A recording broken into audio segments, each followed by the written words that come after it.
Amen. Est-ce qu'on peut acclamer pour Jésus, s'il vous plaît? Est-ce qu'on peut acclamer fort pour Jésus ce matin? Alléluia. Alléluia. Waouh. Je suis un peu perdu, je ne vous cache pas, parce que depuis le début du culte, tout a été confirmé. Donc c'est comme si je viens ici seulement pour vous faire une piqûre de rappel sur tout ce qui a été dit depuis le début. Donc, bonjour à tous. Je me présente pour ceux qui ne me connaissent pas, donc je suis le frère Yann et je vais vous apporter la parole de ce jour. Avant ça, s'il vous plaît, est-ce qu'on peut se lever pour prier? Nous savons que nous ne sommes pas dans une religion, mais dans une relation avec Dieu. Que vraiment le Seigneur puisse parler à chacun d'entre nous de manière individuelle, en travers, non pas mon message, mais celui du Saint-Esprit. On va prier. Seigneur Jésus, Dieu Tout-Puissant, je te loue, je te bénis, Père. Alors que tu me fais cette grâce d'être là, je veux m'effacer, que ton Saint-Esprit prenne le contrôle. Je veux croire que chacun d'entre nous ici sommes venus te chercher, te louer, t'adorer. Puisses-tu donner réponse à nos questions, puisses-tu nous éclairer, puisses-tu encore, Seigneur, nous accompagner tout simplement pendant ces temps. Dispose nos cœurs à recevoir la parole. Oh Jésus, que ça puisse donner du fruit en nous. Dans le nom de Jésus. Ainsi j'ai prié. Amen. Vous pouvez vous installer. Sans plus tarder, on va rentrer dans la parole. On va aller dans 2 Corinthiens 5, verset 17. 2 Corinthiens 5, verset 17. 2 Corinthiens 5, verset 17, avant qu'il soit projeté, je vais le lire, qui dit « Si quelqu'un est en Christ, il est une nouvelle créature. Les choses anciennes sont passées, voici toutes choses sont devenues nouvelles. » Je répète, si quelqu'un est en Christ, il est une nouvelle créature.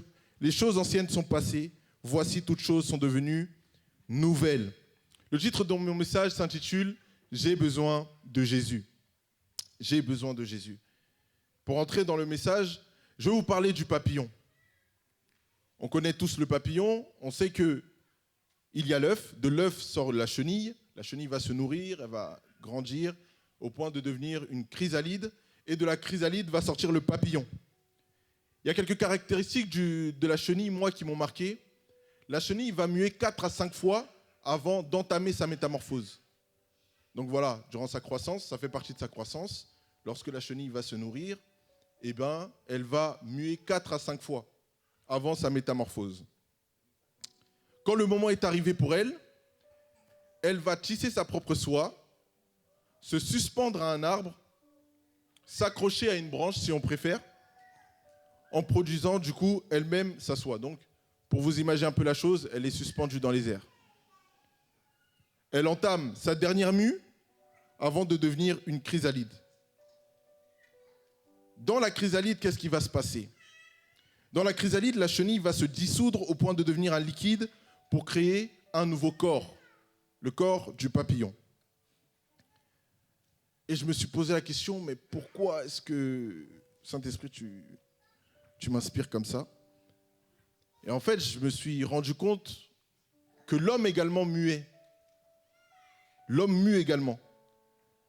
Alors, je ne sais pas vous, mais moi, dans mon cheminement, avant de faire ma rencontre personnelle avec Christ, je muais. C'est-à-dire, je péchais et je demandais pardon comme pour dire je ne recommencerai plus. Donc j'enlevais cette peau, demandais pardon à Dieu et j'ai mué plusieurs fois. Plus que 4 ou 5 fois. C'est-à-dire, je péchais, le même péché. Je demande pardon à Dieu, je recommence. Je demande pardon à Dieu, mais d'un cœur sincère, hein. Je demande pardon à Dieu et je recommence. Je demande pardon à Dieu et je recommence. Je demande pardon à Dieu et je recommence. Alors que dans mes prières, lorsque je demande pardon d'un cœur sincère, c'est pour dire que je ne recommencerai pas. Et à un moment donné, je me suis un peu conditionné à cette nature pécheresse. Et donc, dans mes prières, je disais, Seigneur, pardonne-moi pour mes péchés passés, pour mes péchés présents et pour mes péchés futurs. Donc je priais pour mes péchés passés que j'ai faits, les présents, ceux que je suis en train de faire, et les futurs, ceux qui arrivent. Je téléchargeais en quelque sorte le pardon de Dieu pour le lendemain. Comme si c'était normal. Pardonne-moi pour les péchés futurs. Au point même que lorsque je menaçais les gens, je disais que Dieu me pardonne pour ce que je vais te faire. Non, quand même. Soyons sérieux. En fait, lorsqu'on se conditionne, dans le péché, je me suis aperçu d'une chose, c'est qu'on ne voit plus le problème. On ne voit plus où est le problème dans le fait de pécher. C'est-à-dire, lorsque tu es violent, tu ne vois pas où est le problème d'être violent. Tu penses que c'est normal de répondre par la violence. Lorsque tu vis dans l'impudicité, tu penses que c'est normal de vivre dans l'impudicité et qu'il n'y a pas de problème à ça.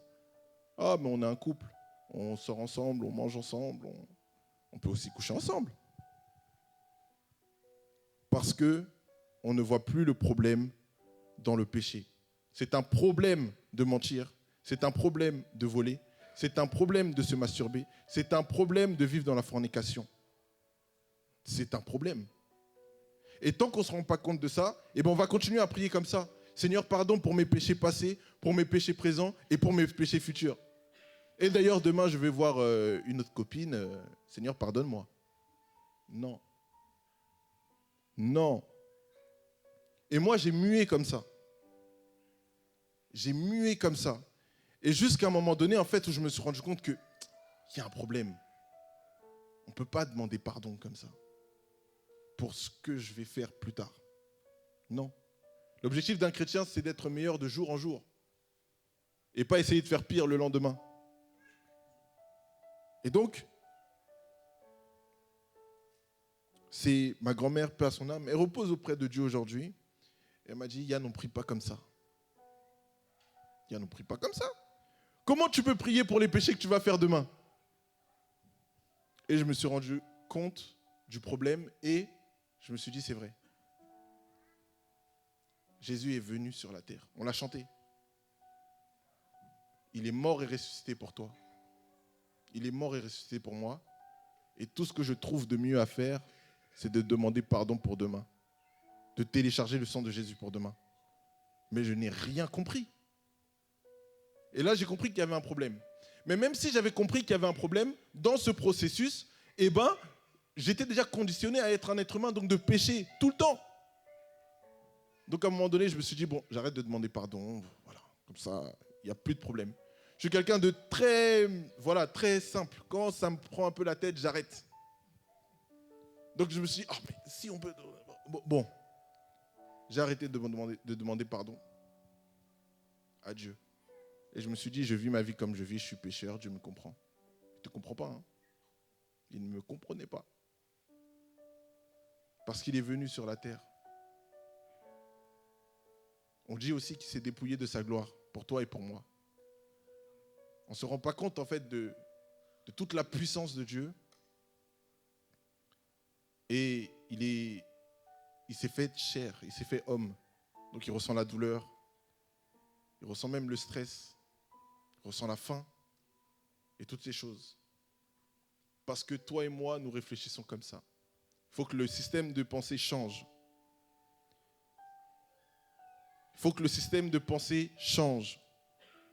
En réalité, lorsqu'on demande pardon à Dieu, c'est en lien avec quelque chose d'autre, en réalité. Et comme une révélation, Jésus me disait, mais tu peux demander pardon jusqu'à demain, jusqu'à 100 ans, mais sans moi, tu n'y arriveras pas. Donc quand tu es enfermé dans un péché, si tu crois t'en sortir sans Jésus, c'est pas possible. C'est pas possible. Souvent, on essaie de faire les choses sans Jésus ou alors de se dire, mais j'ai essayé de le mettre dans mes prières. Si tu mets Jésus dans tes prières, si tu crois réellement qu'il est mort et ressuscité pour toi, si tu crois qu'il peut te sortir de cette situation, il va répondre. Jusqu'à aujourd'hui, je n'ai jamais vu quelqu'un chercher réellement Dieu et taper contre le mur. Impossible. Quand quelqu'un cherche réellement Dieu, il le trouve. Donc la chenille va muer plusieurs fois, elle-même avant de se rendre compte qu'il y a un problème. Dans sa croissance, la chenille va se rendre compte qu'il y a un problème. Elle va muer, elle va muer, elle va muer. À un moment donné, elle va se rendre compte qu'il y a un problème. Et nous devons nous-mêmes nous rendre compte qu'il y a un problème dans notre comportement, dans notre manière de penser. Et qu'on a besoin de Jésus. Mais une chose, pour trouver ce Jésus, il faut que nous ayons la foi. On me l'a encore chanté. La foi de la chenille, en quelque sorte, c'est de croire que si elle s'approche de cette branche, si elle s'accroche à cette branche, qu'elle crée elle-même sa propre soie, qu'elle se suspend en quelque sorte, qu'elle se pend, et bien il va se passer quelque chose. Et vous voyez dans ces notions-là, lorsque la chenille s'approche de cet arbre, ben en fait ça nous représente, nous les hommes. Jésus dit, je suis le cep. Nous devons nous accrocher au cep. Mais pour créer sa propre soie, le fait de créer sa propre soie, c'est les efforts. Jésus est à la porte, il faut lui ouvrir. Mais pour ouvrir la porte à Jésus, il faut l'effort. Si tu es sur ton canapé de péché, pour ouvrir Jésus, il faut te lever, il faut ouvrir la porte, il faut l'accueillir. Et tout ça, c'est un effort. La chenille elle-même fait l'effort pour sa transformation. Et donc, lorsque nous nous approchons de Jésus, nous devons nous approcher avec foi. Si tu crois qu'il va se passer quelque chose, dis, il se passera quelque chose. Dis en toi-même, il se passera quelque chose. Si je m'approche de Jésus. Il faut s'approcher avec foi. Créer sa propre soie, signifie l'effort. Et par le résultat, vous voyez que la branche, la chenille et la soie font un. Ils font un, c'est un groupe. Et de la même façon, lorsqu'on s'approche de Jésus avec foi, avec nos efforts, avec notre volonté, avec notre foi, eh ben nous créons cette intimité, cette relation avec Jésus. Est-ce que nous le croyons? Est-ce que nous le croyons? Dans la chrysalide, maintenant, qu'est-ce qui va se passer? Dans la chrysalide, comme je l'ai dit précédemment, en fait, la chenille va se dissoudre au point de devenir un liquide pour créer un nouveau corps. Donc il y a deux choses qui vont se passer. La première chose, c'est que la chenille va mourir. Donc elle meurt à elle-même dans la chrysalide. Elle est dissoute en liquide semi-liquide pour donner un nouveau corps. La deuxième chose, c'est que la chenille est ensevelie. Que représente cette étape pour les hommes? C'est accepter de croire et accepter Jésus-Christ comme son Sauveur et Seigneur. Croire qu'il est mort et ressuscité pour toi et te baptiser. J'ai appris quelque chose aussi en travers cet exemple-là, c'est qu'en fait la foi et le baptême vont de pair. Ça a été dit tout à l'heure. On ne baptise pas un bébé, on baptise quelqu'un qui est en capacité de croire. Et quand tu crois, la suite logique c'est de te baptiser.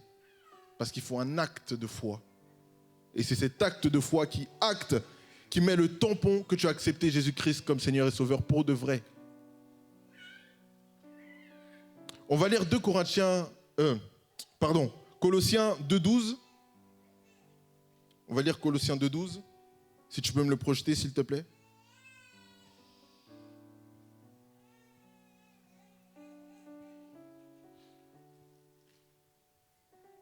Super. Je lis au nom de Jésus. Ayant été enseveli, donc comme la chenille, étant été enseveli avec lui par le baptême. Vous êtes aussi ressuscités en lui et avec lui par la foi en la puissance de Dieu qui l'a ressuscité des morts. Je répète, ayant été ensevelis avec lui par le baptême, vous êtes aussi ressuscités en lui et avec lui par la foi en la puissance de Dieu qui l'a ressuscité des morts. Lorsque tu es lorsque tu es ressuscité avec Jésus, tu es changé, tu es transformé. Je n'ai jamais vu quelqu'un qui accepte réellement Jésus, une réelle conversion et qui reste le même avant et après.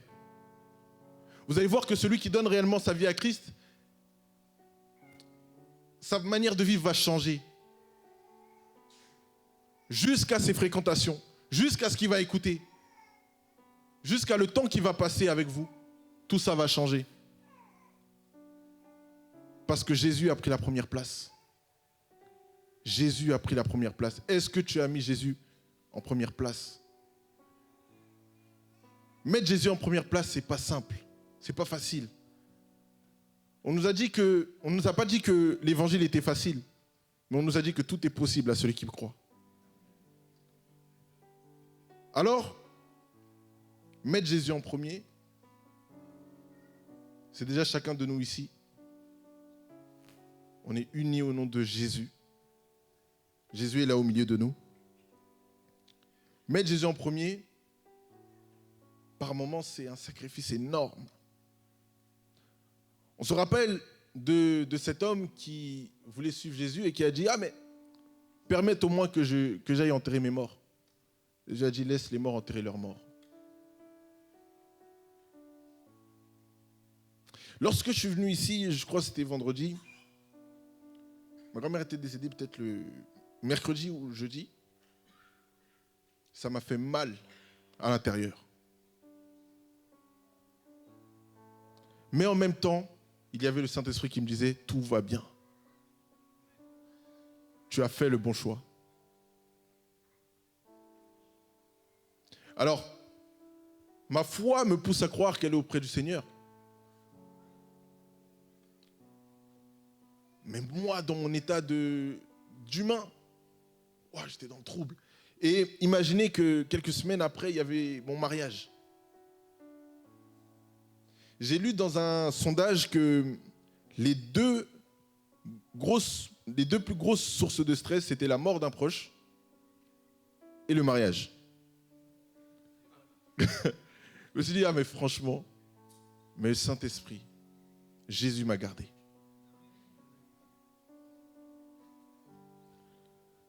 Mettre Jésus en premier, c'est de dire que oui, c'est compliqué, mais avec toi, j'y arriverai. Le péché dans lequel tu te trouves aujourd'hui, c'est difficile, mais avec Jésus, j'y arriverai. Lorsque tu es ressuscité avec Jésus, tu es changé, tu es transformé, tu es façonné. Regardez la beauté du papillon lorsqu'il sort de la chrysalide. Pensez au plus beau papillon. Vous savez, il y a des papillons, j'aime pas trop la beauté. Mais il y a des papillons qui sont vraiment beaux. Et regardez la beauté du papillon lorsqu'il sort. Le papillon ne rampe plus. Il faut savoir que la chenille, elle rampe. Pour ceux qui ne savent pas, on ne sait jamais. Mais le papillon, il vole. Il n'est plus conduit par ses propres forces, parce que la chenille avance par ses propres forces. Mais il est conduit par le vent. Le vent, c'est le Saint-Esprit. Dis à toi-même, je suis un papillon. Ton ancienne nature est obsolète. La Bible dit, les choses anciennes sont passées. Tes objectifs également changent. L'ultime but du papillon est de se reproduire.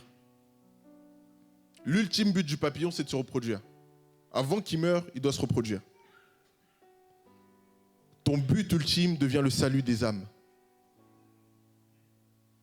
Le but ultime d'un chrétien, c'est le salut des âmes.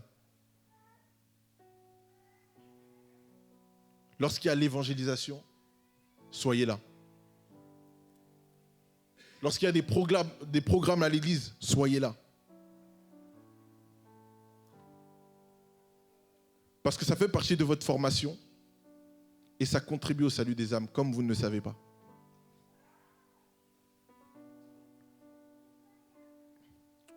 Le salut des âmes, voler jusqu'aux extrémités de la terre pour proclamer que Jésus est victorieux, que Jésus sauve, que Jésus a vaincu la mort, que Jésus guérit, que Jésus t'aime, que Jésus est ressuscité. Mais attention, il y a une chose, même le papillon apprend à voler. Une fois que le papillon sort de la chrysalide, le papillon apprend à voler. Ne négligeons pas les enseignements. Dimanche, gloire à Dieu, on est là. Vendredi, soyons là aussi. Parce que même le papillon apprend à voler. Et quand on regarde les apôtres, je commence même par Saul de Tarse, c'est mon préféré. Je l'aime trop. Mais il a été enseigné par Gamaliel. Les disciples ont été enseignés par Jésus. Et nous ne ratons pas l'enseignement. Qui sait comment utiliser le pouvoir de la résurrection? Lève les mains.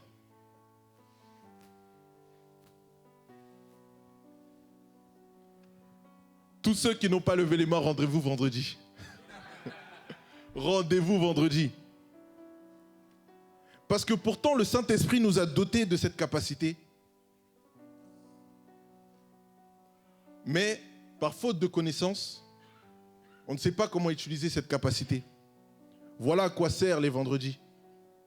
On parle d'eschatologie. On parle de résurrection.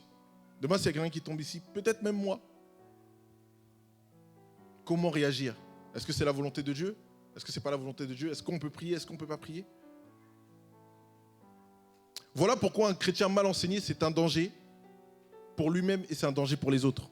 Pourquoi? Parce que lorsqu'on donne sa vie à Christ, Satan n'est pas content. On se rappelle dans le désert ce qui s'est passé avec Jésus. C'est la parole contre parole. Combien même il a été sorti hors de contexte, Satan a pris les versets hors de contexte, c'était quand même parole contre parole. Et si c'était moi, est-ce que j'aurais pu répondre? Par manque de connaissances, j'aurais pu répondre? Ou alors je me serais fait avoir par Satan?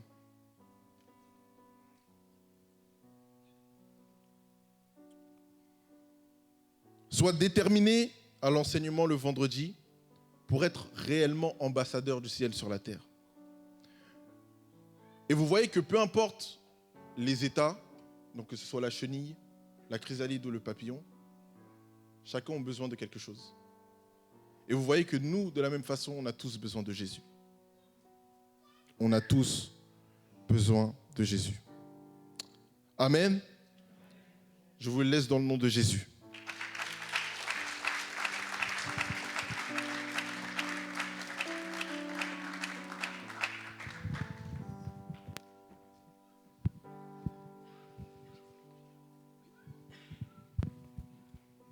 Excusez-moi, hein.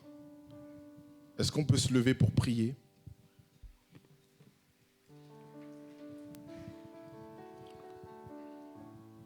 Avant de prier, je vais chanter ce chant. Nous avons besoin de toi. Et ensuite, on va prier pour demeurer dans la présence de Dieu. On va aussi dire à Dieu qu'on a besoin de lui, dire à Jésus qu'on a besoin de lui, que sans lui, nous ne sommes rien. Amen. Nous avons besoin de toi.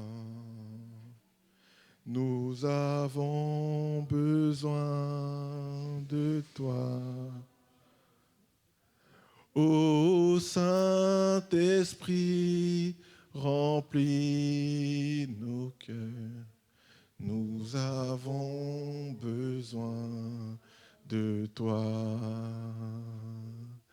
Nous avons besoin de toi. Jésus, nous avons besoin de toi. Nous avons besoin de toi, Saint-Esprit. Ô Saint-Esprit, remplis nos cœurs. Nous avons besoin de toi. Nous nous abandonnons à toi.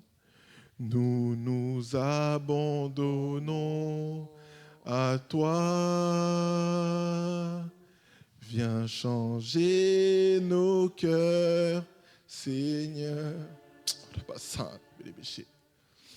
Remplis-nous de l'Esprit Saint pour glorifier ton nom. On va prier. Seigneur Jésus, Dieu Tout-Puissant, je te loue, je te bénis, Père, et je viens à toi aujourd'hui pour te dire que j'ai besoin de toi. Sans toi, je ne suis rien. Je suis si faible sans toi, Jésus. J'ai besoin de toi, Jésus. Oh, change-moi, Jésus. Transforme mon cœur de pierre en cœur de chair. Que je sois digne de te représenter, dans les nations, que je sois réellement ambassadeur du royaume du ciel sur la terre. Utilise-moi comme un instrument de ta gloire, Jésus. Alors que je ne suis pas digne, mais ce n'est seulement par ta grâce que tu m'as racheté. Oh Jésus, étends ta main sur chacun de tes enfants, à chaque personne qui ont pris part aujourd'hui, la part de t'écouter. Change le cœur. Merci de les accompagner, Jésus. Je scelle cette parole dans leur cœur au nom de Jésus, afin que toute la gloire et l'honneur te soient rendus. Amen.